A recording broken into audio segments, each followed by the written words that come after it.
Muito bem. É, Testei essa técnica aqui e encontrei alguns vídeos online para ver como faz no YouTube e tal, mas achei ah, meio fraco. E encontrei muita coisa em inglês. Então, para quem não se sente confortável em inglês, eu vou tentar fazer o mais simples possível. Eu quero fazer uma peça que eu quero os nomes dos dias da semana escrito com outra cor. Ela não vai ser tão fina assim, isso aqui foi só para testar. E é para auxiliar a criança a aprender os nomes dos dias da semana e ter uma noção da passagem do tempo. Enfim, então, o que eu ia fazer inicialmente era imprimir as letras separadas e depois colar, porque a base, a parte branca, ela teria recessos onde as letras encaixariam e seriam coladas. Mas aí eu descobri uma técnica que é isso que eu vou mostrar agora. Então vamos lá, aqui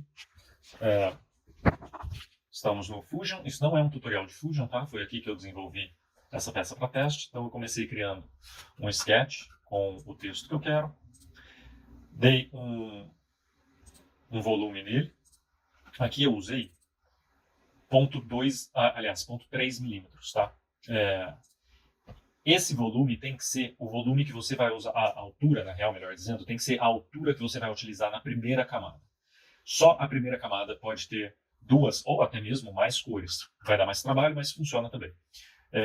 No caso, eu vou usar 0,3 na primeira camada. Você pode usar 0,2, 0,1, a espessura que quiser, mas lembre-se que é só a primeira camada que vai ter múltiplas cores, tá?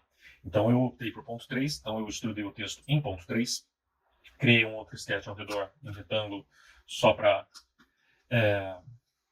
fazer a base, uma base bem simples, né? Só retangular.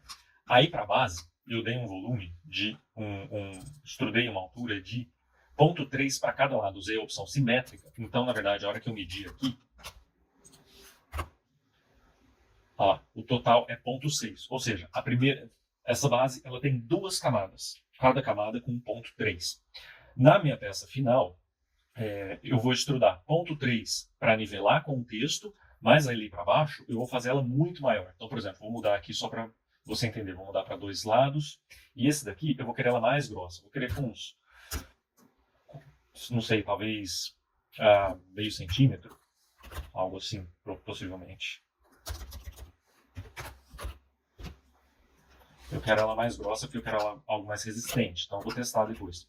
E aí, o buraco para a letra vai ficar como sendo 0,3. Depois disso, eu usei um modificador aqui para cortar a peça, né? Então, eu vou esconder uma das letras para mostrar como é que ficou ela. Agora, onde a letra estava encaixada, fez um corte, sumiu a peça de baixo, né? Que seria a base.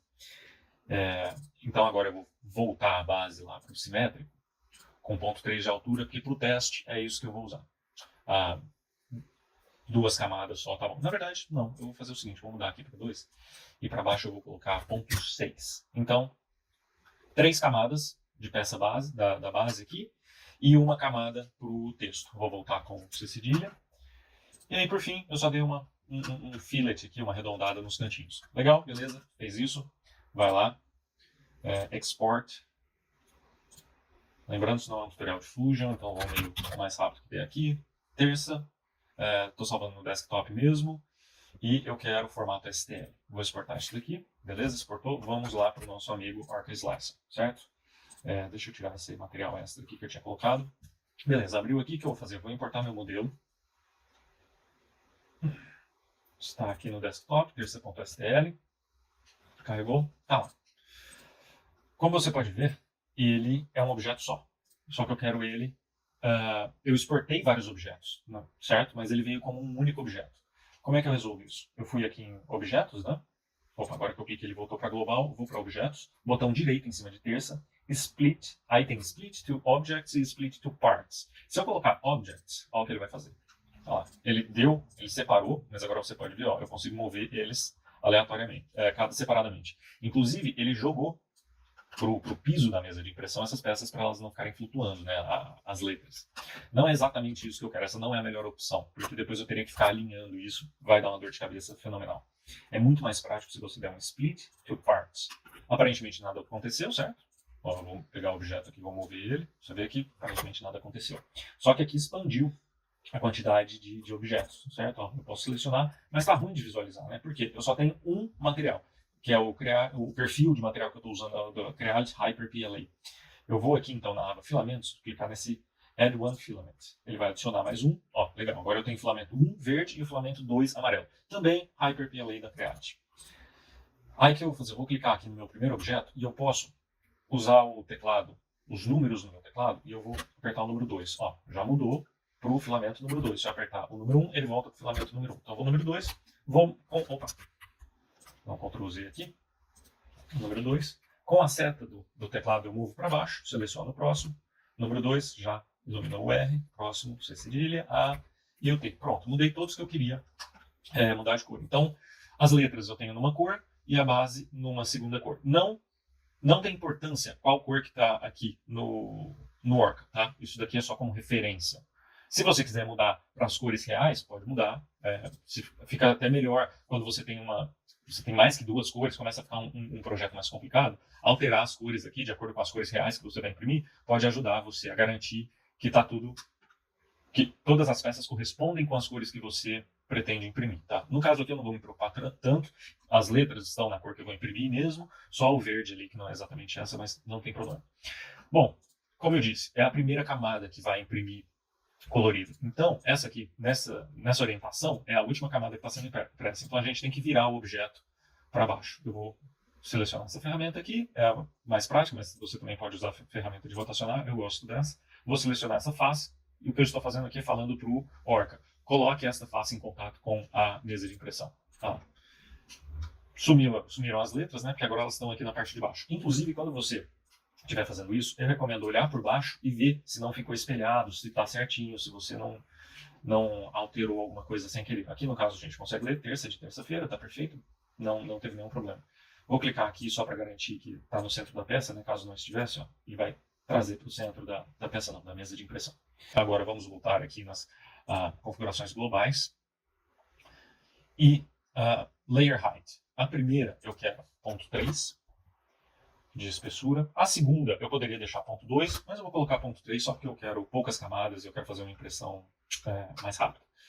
De resto, você pode mudar de acordo com as suas preferências. Tá? Então você pode escolher onde que você quer a junção da impressão, você pode escolher questões de precisão aqui, se você quer o ironing ou não.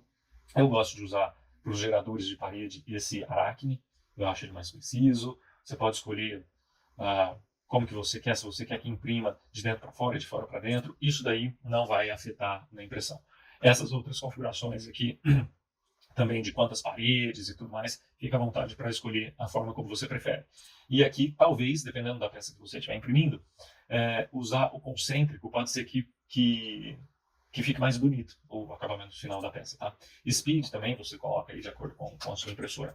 O único segredo é como você desenvolve a peça, e aí você tem que ficar atento com relação ao seu planejamento de espessura de camada, fazer essa diferenciação aqui das cores, né? Adicionar uma cor diferente para a sua peça. O resto de configuração ali, de qualidade de impressão, é a mesma coisa. Então vamos lá agora fatiar. Conferir se está tudo certo. Estamos em duas cores, não está espelhado. As linhas parecem boas. Depois nós temos uma camada sólida na cor da base e uma terceira camada para garantir que ficou bem fechado. Beleza. Eu vou fazer o upload aqui para a minha impressora. Vamos colocar para imprimir. Uma coisa que eu esqueci de mencionar aqui, que é interessante, que no Orca, ele te dá, depois que você fatiou, né, ele te dá todas as informações aqui. Então, você tem o filamento 1 e o 2, né, o verde e o amarelo, com as cores correspondentes. Ele te dá quanto que você vai consumir de cada filamento. Então, o amarelo vai usar, isso é 0,03 metros, ou seja, 3 centímetros. O verde, que é o que vai imprimir a base, quase 30 centímetros. Também te dá peso, o custo do material, quantas vezes fez a troca de material e tal, todas as informações aqui, certo? Por que isso é interessante? Você pode, vamos lá para a minha impressora, você pode, ao invés de fazer como eu fiz, colocar o rolo, o spool inteiro aqui, do primeiro filamento, que vai usar pouco, você pode cortar um pedaço dele e carregar direto na cabeça de impressão. Dessa forma vai ficar mais prático, talvez, para fazer a troca. Você tem a desvantagem que você precisa enganar o sensor de filamento, porque se o filamento não estiver passando pelo sensor, a impressora não vai imprimir, né? Caso você opte por tirar o tubo daqui e colocar o filamento direto ali na cabeça de impressão. Então você pode fazer o que eu faço. Eu deixo um pedaço de filamento aqui do lado da impressora. Sempre que eu preciso enganar o sensor de filamento, eu coloco esse pedaço lá, depois eu tiro. Enquanto eu falava, a impressora estava imprimindo as letras. Já terminou. Infelizmente ficou uma falha aqui. Depois eu vou ter que ver por que isso aconteceu e vou ter que arrumar isso.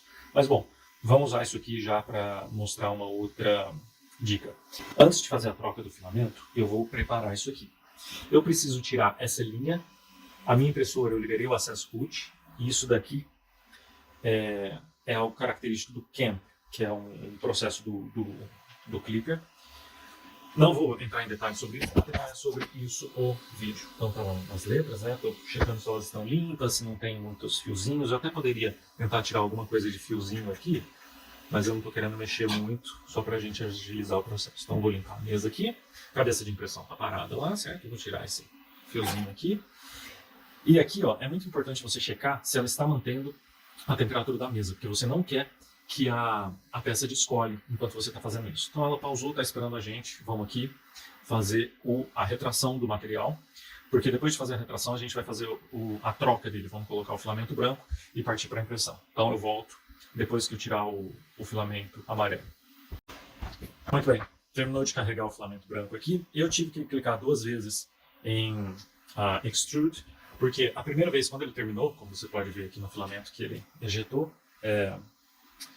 ele ainda tinha muito amarelo. Dá para ver que ele está começando a ficar esbranquiçado aqui, mas ainda muito amarelo. Então eu fiz uma segunda vez, tá aqui, né, o que saiu dela, ainda com bastante amarelo no começo, e aí no finalzinho tudo branco. Então vamos lá, agora a gente continua a impressão. Vamos lá em Home e aqui, ó, Resume, ou seja, continua a impressão.